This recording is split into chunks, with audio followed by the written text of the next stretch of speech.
com a defesa do interesse público, com a defesa do interesse social, com a defesa do trabalhador. É um orgulho estar nessa mesa ao lado das centrais sindicais. Eu peço para fazer antes uma análise de conjuntura política. Esse tema, senador, ele não é um tema novo, é um tema velho, e os auditores fiscais do trabalho de todo o país estão acostumados a lidar no seu dia a dia com a terceirização. Eu digo velho porque nós lutamos contra essa forma de exploração em governos anteriores e que quase transformou em lei 2 projetos extremamente nocivos aos interesses dos trabalhadores. Um que flexibilizava a CLT, fazendo com que o acordado prevalecesse sobre o legislado, e que, felizmente, graças à luta da classe trabalhadora e de todos os segmentos da sociedade, foi retirado. O outro, que trata da terceirização e que, infelizmente, continua tramitando até hoje, que já foi mencionado aqui, que é o PL 4302 de 98, e que está lá na Câmara para ser apreciado o substitutivo aprovado no Senado. Dizer que existem, assim, sobre as nossas cabeças, a cabeça dos trabalhadores brasileiros, diversos projetos nocivos nessa casa. E que isso não é novidade, porque sempre foi assim. Essa ameaça agora do 4330, somada ao PLS 87, de autoria do ex-senador tucano Eduardo Azeredo, que foi recentemente desarquivado, são ameaças reais aos trabalhadores brasileiros. Dizer que ainda existe uma outra ameaça, também já mencionada aqui, que é o recurso que está lá no Supremo Tribunal Federal e que pede a inconstitucionalidade de norma que impede a terceirização. E terceirização na atividade fim. E dizer que a Graça falou aqui, mas nós sabemos que existe um decreto que aguarda a assinatura da Presidenta da República, que amplia a terceirização em todo o serviço público, inclusive nas carreiras, nas chamadas atividades de Estado. E um exemplo disso está aí na medida provisória 664, que terceiriza a perícia médica. Paira sobre todos os trabalhadores, tanto do serviço público quanto da iniciativa privada, projeto de terceirização. Por que isso? Esse quadro, senador, ele é um quadro preocupante, porque até então todas essas ameaças foram barradas, porque nós tínhamos, nessa Casa de Leis, uma heróica resistência sindical. Existiam diversos parlamentares que defendiam os trabalhadores. Muitos deles não foram reeleitos. Essa bancada se reduziu. Ainda há outro complicador. Entre 2003 e 2013, por meio de renúncias fiscais, crédito subsidiado e desoneração, os empresários ficaram, eu diria assim, sem uma margem para poder avançar no direito dos trabalhadores. Mas isso já não é mais possível, né? A CNI listou 101 medidas para reduzir direitos. Entre os prioritários está o PL da terceirização, né? A bancada empresarial cresceu e tem entre suas prioridades esse tema, não só na Câmara, mas aqui no Senado também. O governo não dispõe mais daquela margem fiscal que tinha antes para atender os empresários em sua ânsia de manter e ampliar suas margens de lucro. Não dá mais para fazer as desonerações que foram feitas no passado. Por isso, agora, avançam nos direitos dos trabalhadores. Na composição do governo, enquanto os ministérios que deveriam defender os interesses dos trabalhadores estão empenhados em viabilizar ajuste fiscal, especialmente as MPs 664 e 665, E o setor empresarial está muito bem posicionado e empoderado dentro do governo. Basta dizer que 4 setores da atividade econômica, com compromisso histórico com a precarização do trabalho, estão representados no governo e seus ministros atuando fortemente pela flexibilização de direitos. São exemplos disso o Ministério da Fazenda, que representa o sistema financeiro, o Ministério da Indústria e Comércio Exterior, que defende e representa o setor industrial e empresariado urbano, o Ministério da Agricultura, que representa e defende de todas as formas o agronegócio, o Ministério das Pequenas e Microempresas, que representa e defende os interesses das associações comerciais. Isso é ou não é empoderação? Estão dentro do poder, definindo e encaminhando para que lado que vai. Senhor presidente, essa é a conjuntura em que nos encontramos. A correlação de forças, com o governo dividido e fragilizado, uma bancada empresarial que financiou campanhas eleitorais e uma bancada sindical diminuta, é francamente desfavorável ao trabalhador.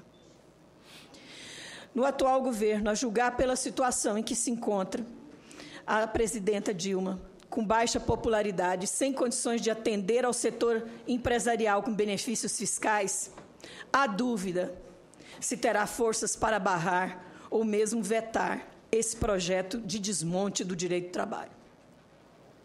O projeto, senador Paim, pode ser resumido em alguns pontos. Primeiro, ele autoriza a terceirização em toda e qualquer área da empresa, inclusive naquelas atividades que são a razão da existência da produção ou do serviço da empresa. É algo inédito no mundo. Muitos são os parlamentares que vêm utilizando isso. Não, mas isso é moderno e está em todo lugar do mundo. Não com essa sanha tão grande. Isso é uma selvageria. Nós estamos voltando à barbárie do século XIX. Para nós, auditores fiscais do trabalho, há um impacto muito grande e que é um impacto para a sociedade brasileira, porque nós temos trabalho escravo no Brasil. Nós temos trabalho escravo no Brasil, no campo e nas cidades. E o artigo 2º desse projeto de lei, no seu parágrafo 1º, legaliza o gato, o intermediário, que favorece o trabalho escravo.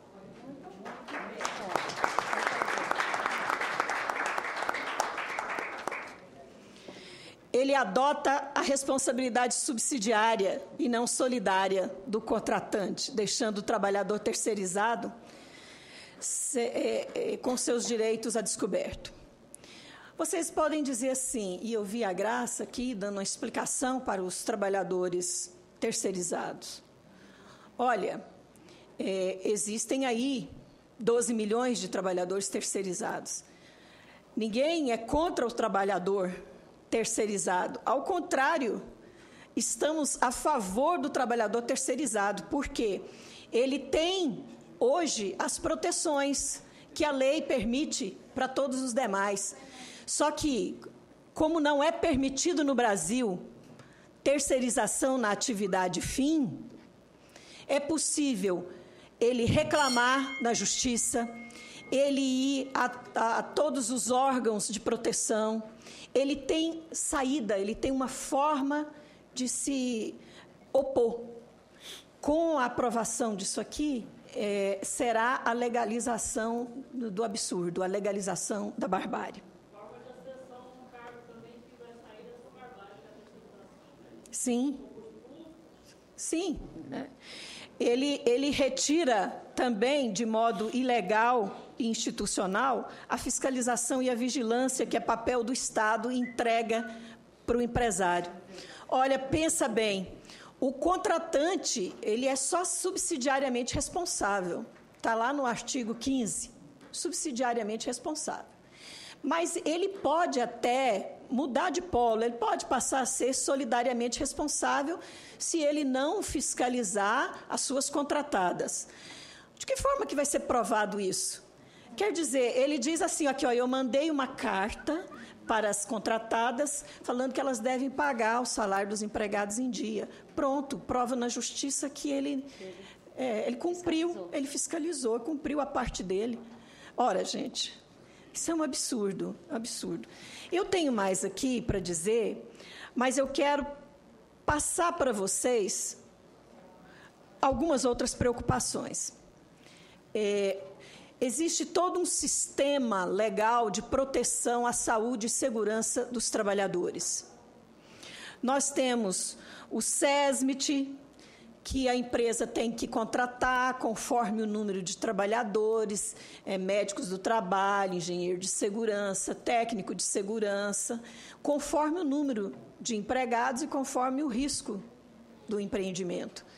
Com a terceirização na atividade fim, olha, é um cenário propício para nunca se atingir os patamares aí, mínimo exigido, e aí não se cumprir nada disso, nem comissão interna de prevenção de acidente, nem o serviço especializado de segurança e saúde.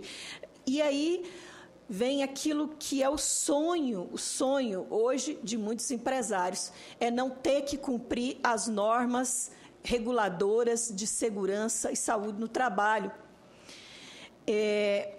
Os programa de condição de meio ambiente de trabalho na indústria da construção civil, um maior número hoje de acidentes e acidentes fatais. Olha, a NR18 exige que tenha um número mínimo aí que torna obrigatório esse programa. É claro que ninguém vai atingir esse número, porque já fazem de tudo para não cumpri-lo, né?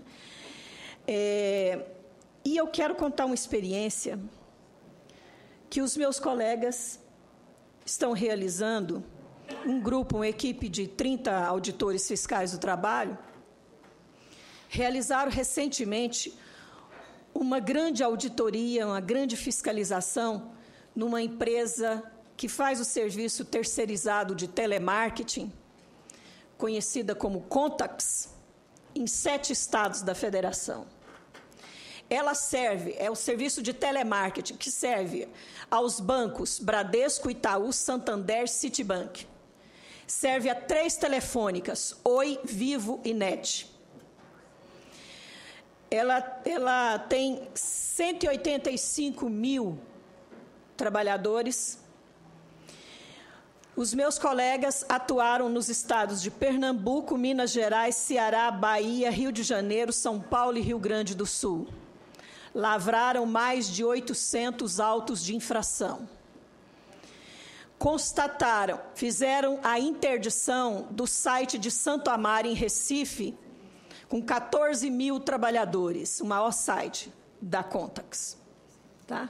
Constataram nível de adoecimento completamente fora de controle, altíssima rotatividade, com contratação e contratos que raramente superam um ano, tá?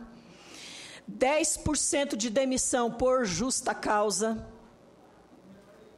assédio moral, que obriga os trabalhadores a pedir conta. Sabe aquela história, ou você suporta o que lhe é imposto, ou você pede para sair? É desse jeito que essa empresa age. Os meus colegas lavraram os autos de infração, desqualificando a Contax como empregadora, passando a relação de emprego diretamente para os tomadores de serviço. Olhe com quem estamos lidando. É muito dinheiro. É muito poder econômico envolvido. Constataram metas de produção abusivas com monitoramento ostensivo, em que os trabalhadores tinham que atingir aquela meta, sabe, aquela pessoa que fica lá no telefone quando você vai reclamar da Oi, quando você vai reclamar da Vivo, e tem que cumprir uma meta ali. Assédio moral, quando eles retornam de afastamentos na Previdência Social, para pedir contas. Recusa de recebimento de atestado médico, discriminação das pessoas com deficiência. Aliás, o que constataram os meus colegas? Que a contratação da empresa de assistência médica agride a ética médica, porque eles estavam excluindo as admissões por meio de exame admissional. Alto índice de adoecimento, a demissão como política gerencial, Demissão como política gerencial, meus amigos. Ou seja, ameaças aos trabalhadores, marcação rígida ali do tempo.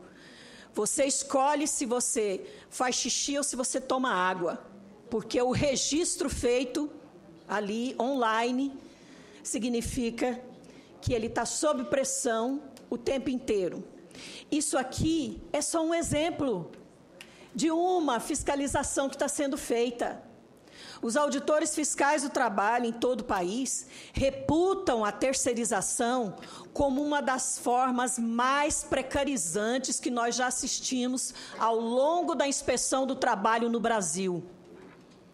Não tem como ser a favor de terceirização. Não tem como. Eu quero finalizar dizendo que, apesar de todo esse cenário, eu tenho esperança. Mas essa esperança não é a esperança de esperar sentado. É a esperança do verbo esperançar, de ir para a luta.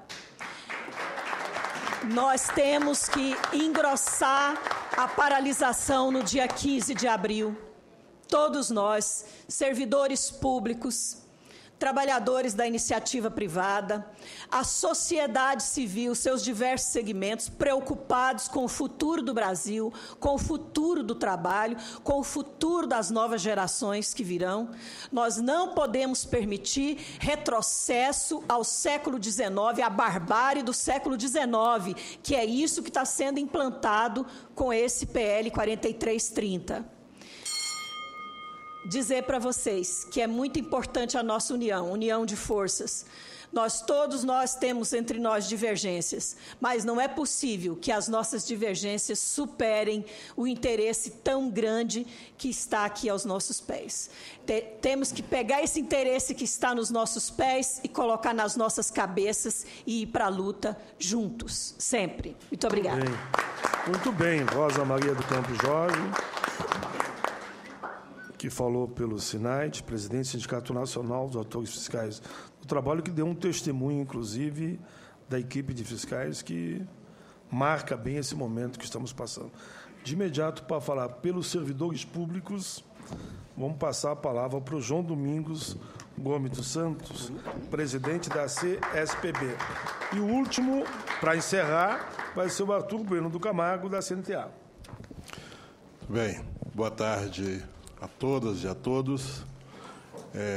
Cumprimentar inicialmente o presidente dessa comissão e dessa sessão, o senador Paulo Paim, a quem eu me obrigo, sempre que tiver a oportunidade, de repetir uma afirmação e a convicção nossa. O senador Paulo Paim hoje é muito mais do que um parlamentar, muito mais do que um senador.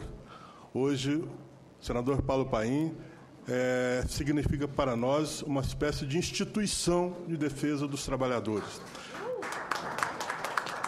Para mais além de governos, para mais além de centrais sindicais, para mais além de partidos políticos a que pertença, ele é, acima de tudo, trabalhador e sua instituição de defesa. Muito obrigado por tudo e pelos próximos favores, pelos próximos dívidas que nós teremos com o senhor, senador. Cumprimentar as autoridades da mesa e, ao mesmo tempo, cumprimentar pelas brilhantes ponências e dizer, Paulo, senador, que falar por último numa ocasião dessa, ainda mais quando um ambiente nós somos todos do mesmo lado, é um grande privilégio, porque a gente pode participar de tudo o evento, mas é também uma dificuldade que você fala naquela situação quando quase tudo já foi dito.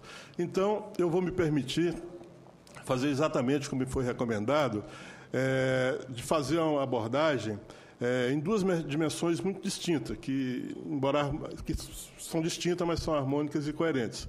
Que uma posicionar-se quanto a esse PL 4330, que está tramitando no Congresso Nacional, hoje nessa casa, mas, sobretudo, de como e onde se localiza a administração pública a organização sindical dos servidores públicos e os próprios servidores públicos. E isso é muito necessário, senador, porque os servidores públicos, a gente tem, às vezes, uma percepção de que o posicionamento, o impacto, a reação dos servidores públicos é aquela que a gente vê aqui em Brasília, muito mais da administração federal, porque tem mais visibilidade. Mas o problema sempre é muito mais sério nos estados e municípios, onde, aliás, nós temos uma presença capilar muito forte pelo país. E ali se vive hoje um clima de pouca informação e, sobretudo, de pânico. Por exemplo. Todos os servidores públicos estão enxergando para logo ali amanhã a situação que estão vendo hoje na administração pública, que estão vendo hoje nas empresas privadas. Então, é essa abordagem específica. E por que específica? Porque a nossa participação, primeiro, quanto ao PL 4330, ela se dá muito pelas centrais a que cada um de nós pertencemos, e inclusive eu, que sou dirigente nacional de uma central sindical.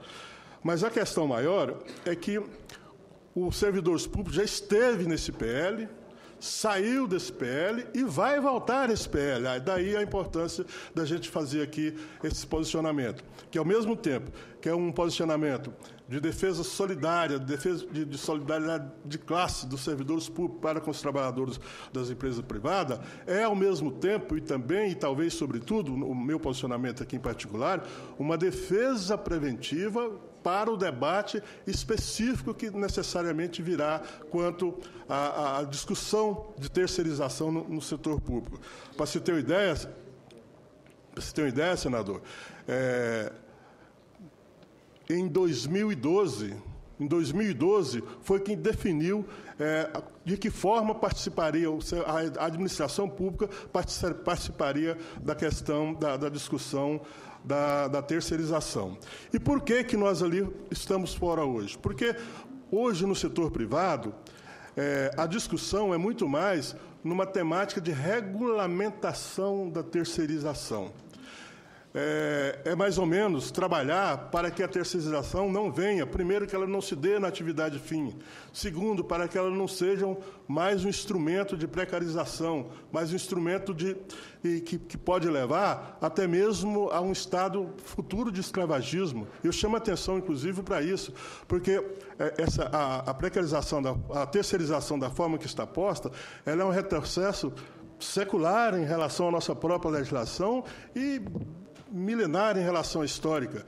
E se nós permitirmos, senador, que de precarização em precarização, de retrocesso em retrocesso, nós poderemos estar aqui no futuro voltando a um estado similar à escravidão, porque hoje essa precarização ela vem em nome da modernização, ela vem em nome da melhoria da qualidade do produto final, ela vem em nome do barateamento da mão de obra. Então, são nomes muito bonitos para perdas muito grandes. Daqui um dia nós estaremos num estado análogo à escravidão, se permitirmos essa sucessão de precarizações, onde estarão vendendo para nós a vantagem de ter um trabalho similar ao escravo, porque pelo menos a comida está garantida, e esta definitivamente não pode ser a postura do movimento sindical brasileiro como um todo.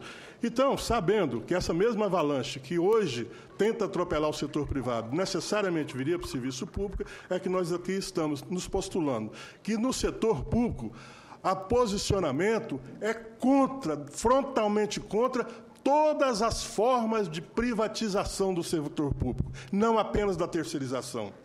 A terceirização ela é uma das formas de privatização. Só que não é apenas mais uma forma, ela é a mais cruel, ela é a mais perversa, ela é a mais voraz, ela é a mais predatória. Porque no modelo, digamos assim, tradicional de privatização, o governo escolhia um setor, um serviço, e o vendia, geralmente a preços vis, cheio de problemas técnicos, morais, etc., mas recebia alguns caraminguás e, pelo menos teoricamente, se livrava de uma certa despesa naquele setor, naquela empresa. Na terceirização, não. O governo liquida a qualidade no serviço público, o governo acaba com o sentido de carreira pública no serviço público, são previstos do ponto de vista dos trabalhadores no setor público. O governo assume, ao final, todos os custos do próprio malefício que o processo tem. Então, além de privatizar, além de tudo, o governo ainda fica com um custo, geralmente, muito mais caro do que seria tocado pelos servidores públicos na forma de contrato direto. Então, estou procurando seguir um modelo aqui para não me perder como da última vez. Então, o que nós gostaríamos de colocar, sobretudo, é que como se deu a saída dos servidores públicos, da administração pública, desse debate. Numa reunião em julho de 2012, onde estavam presentes o ministro secretário-geral da Presidência, então ministro Gilberto Carvalho, estava o secretário executivo da Casa Civil, estava o ministro do Trabalho, na época, o Brizola Neto, estavam as centrais sindicais, eu lembro que o Joilson Cudisto, inclusive, estava lá, onde nós, ali, naquele momento, foi decisivo para a participação nossa na discussão do PL 4330. Por quê? Houve uma profunda divergência, porque enquanto o setor privado era mais esse contexto de regulamentar, o nosso é de rechaço total. E ali tivemos posições muito fortes, que ao final terminou assim. Primeiro, propuseram, então, que no capítulo, que tinha um capítulo do serviço público, então que se retirasse em definitiva a atividade fim. E permitisse terceirização na atividade MEI. Nós não aceitamos, porque não existe atividade MEI no setor público. O setor público não é uma empresa que fabrica um produto e que tem que ter uma abordagem mercantil de baratear o custo do produto final. Nós produzimos serviços públicos necessários, essenciais e intransferíveis. Aí propuseram, então, que se excluísse, então, as atividades essenciais no serviço público. De novo, nós dizemos que não. Não existe essa história de atividade essencial no setor público. Porque todas as atividades são essenciais, não existe nem meio nem essenciais. O que existe são atividades de natureza de emergência e urgência, mas todas são essenciais. Todas são essenciais e nenhuma atividade meio. Vou pegar um exemplo. O usuário do serviço público que vá a um posto de atendimento médico, será que aquele atendente que atende o usuário, em primeiro lugar, ele é uma atividade MEI? Não, ele é uma atividade essencial, porque ali é o primeiro contato dele com o serviço público que ele paga, é a primeira percepção que ele tem da ação do Estado. Então, senão o médico também poderia não ser, porque em nome da especialidade já poderia terceirizar o médico, e para nós, de forma rasa, a terceirização no setor público já está definida nos princípios constitucionais e nas leis, nas constituições estaduais, nas leis orgânicas dos municípios, onde só é possível, essa é a nossa defesa clara, só é possível a terceirização no serviço público naqueles casos explícitos, de notória especialidade por tempo determinado, ou em casos agudos, como, por exemplo, de uma catástrofe pública, onde também seria por tempo determinado. Então, senador, falaríamos agora, inclusive, do primeiro, talvez o argumento que foi mais forte para que conseguíssemos retirar a administração pública do contexto agora dessa discussão. Primeiro, nós pedimos a retirada do setor público, mas não conseguimos, fomos de certa forma, superados, porque o setor público incluiria as empresas públicas. E abro aqui um parênteses, senador, para que essa casa corrija o gravíssimo equívoco de ter incluído as empresas públicas no contexto dessa PL. Por quê? Porque o maior problema da terceirização no serviço público é porque a terceirização é a porta mais confortável e, portanto, a mais usual da entrada da corrupção no setor público. E ela se dá principalmente nas empresas públicas. Essa questão é tão séria, senador, que nós participamos recentemente, o ano passado, creio, o ano atrasado, de uma conferência extraordinária da OIT. Lá estavam o governo brasileiro, era o Sérgio Mendonça, do Ministério do Planejamento, e o Manel Messias, do Ministério do Trabalho. Lá estava o empresariado, que era representado pela CNI, e lá estava, no caso da representação brasileira, os servidores públicos representados pela Graça, pela CUT e, por mim, pela CSPB. Ali o contexto era de serviço público de qualidade e abordando, nesse contexto, terceirização. A bancada dos trabalhadores dos servidores públicos mundial, que é coordenada pela ISP, nós propusemos essa questão da corrupção vinda no processo de terceirização, e que isso impediria serviço público de qualidade, já que, além de precarizar, trazia essa grave moléstia que é a corrupção. Então, propusemos que não há, e esse é o nosso posicionamento, não há como você discutir terceirização no setor público apartado de uma lei de combate à corrupção específica para a questão da terceirização. Qual é a questão? Como todos sabem, ali na OIT só se prosperam decisões consensuadas. Ali é um ambiente tripartite e que só prospera se tiverem consenso. Pois bem, a bancada dos trabalhadores do serviço público propôs essa vinculação a um processo de terceirização junto com a lei de combate à corrupção. E sabe por que não saiu? Nós saímos de lá frustrados, porque nada foi aprovado, vai voltar a ter uma outra conferência no ano que vem, porque a bancada governamental e a bancada patronal não aceitaram atrelar a discussão de terceirização a uma lei de anticorrupção nas terceirizações. E essa coisa é tão séria, porque lá mesmo nós apresentamos um exemplo prático que se deu aqui no Brasil. Eu me lembro que, à época, isso aí tem uma coisa de uns 5, 6 anos atrás, foi terceirizado o setor, senador, a vigilância no setor público federal, pegamos o caso de um certo ministério. E, à época, o vigilante do quadro dos servidores públicos ganhava em torno de R$1.000. O Estado gastava com esse servidor, com os benefícios, com os custos previdenciários, de aposentadoria, etc., o Estado gastava cerca de R$1.700 por mês com o vigilante profissional.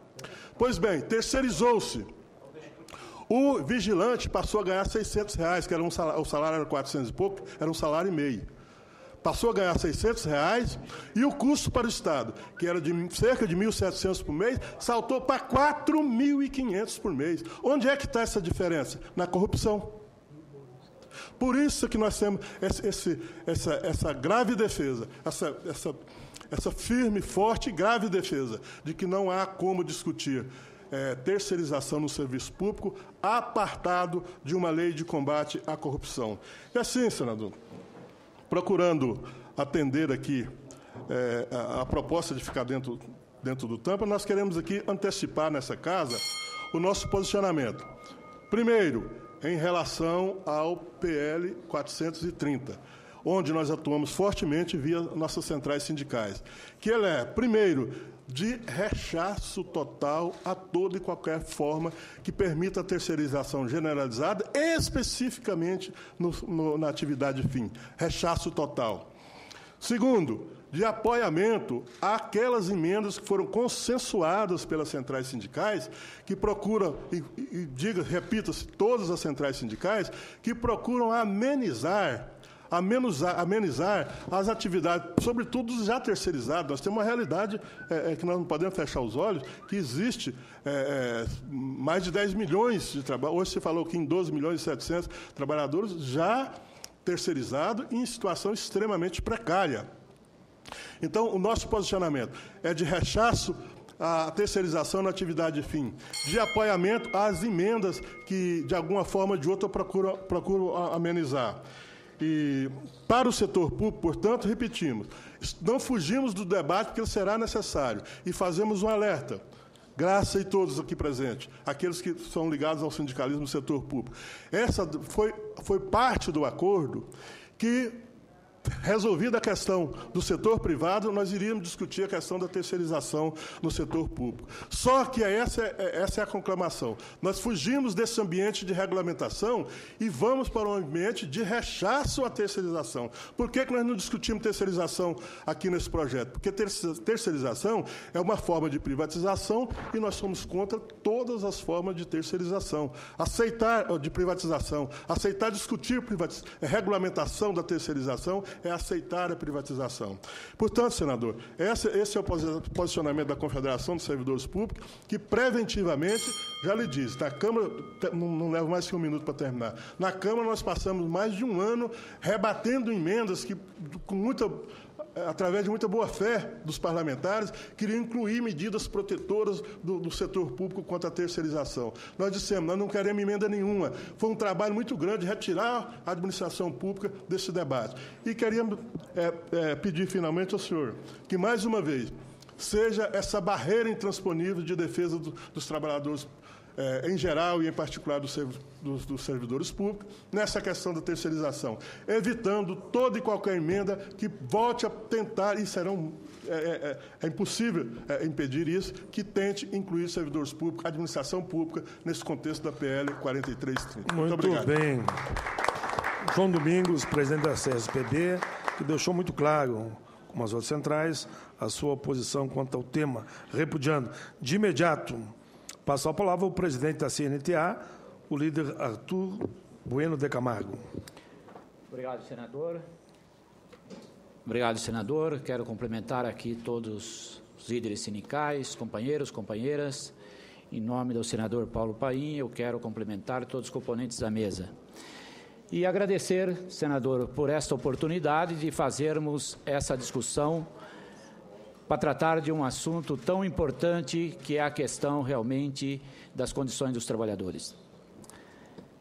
Eu queria dizer de que quando eu cheguei aqui hoje de manhã, eu tinha certeza de que eu estaria contra essa medida 4.330. Mas depois de ouvir todos aqueles que me antecederam, eu acho que não basta só ser contra. É preciso até a gente mudar o nome dessa 4.330. Em vez de ser um projeto de lei para regulamentação, deveria ser um projeto de lei para precarização do trabalho. Porque fica muito claro de que o objetivo principal do poder econômico é justamente precarizar e aumentar os seus lucros. E aí eu quero deixar claro essa questão, que a nossa Confederação dos Trabalhadores nas Indústrias de Alimentação, que representamos 1.600.000 trabalhadores, somos totalmente contra esta terceirização da forma que está fazendo. E é importante dizer que somos contra também essa terceirização do qual ela existe hoje, que ela discrimina, inclusive, essa parcela de trabalhadores terceirizado, ainda que não sejam terceirizados a atividade fins. É um absurdo aquele que fabrica o produto ou aquele que comercializa o produto não querer ter a responsabilidade social para com seus empregados, para com os trabalhadores que estão dentro da atividade.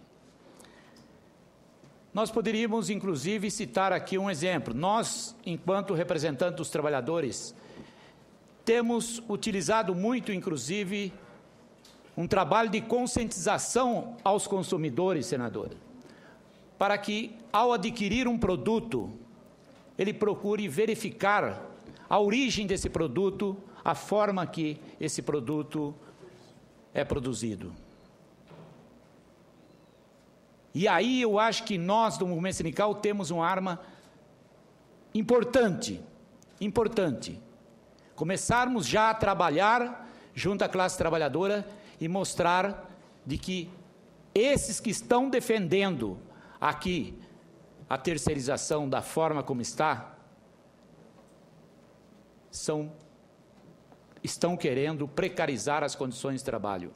E, portanto, eu quero dizer de que nós, enquanto representantes desses trabalhadores, não podemos permitir que isso realmente vá adiante. E eu confio muito nesta casa. Eu acho que o Senado tem um papel fundamental para poder estar trabalhando, mesmo porque lá na Câmara me parece que é matéria de urgência, mas aqui no Senado não. E aí eu acho que nós temos que chamar os empresários para esse debate. Aqui eles não vieram. Então eles estão demonstrando que não querem debater sobre o assunto, porque senão eles estariam aqui, oportunidade foi dado, inclusive eles foram convidados para que pudesse fazer parte desse debate hoje. Portanto, senador, não querendo me alongar, dado o avançado do tempo, eu saio daqui convicto de que nós temos que travar uma luta constante para que nós possamos não só impedir que esse projeto de lei 4.330 seja viabilizado, como também continuarmos combatendo aquilo que já está acontecendo na atividade meio dentro das empresas. Com esse espírito de luta, eu quero agradecer mais uma vez por esta oportunidade e dizer que a nossa confederação estará sempre aqui que for necessário para fazermos esse debate e levarmos adiante essa luta em defesa da classe trabalhadora. Muito obrigado. Tudo bem. Arthur Bueno de Camargo, presidente da CNTA, Confederação Nacional dos Trabalhadores na Indústria.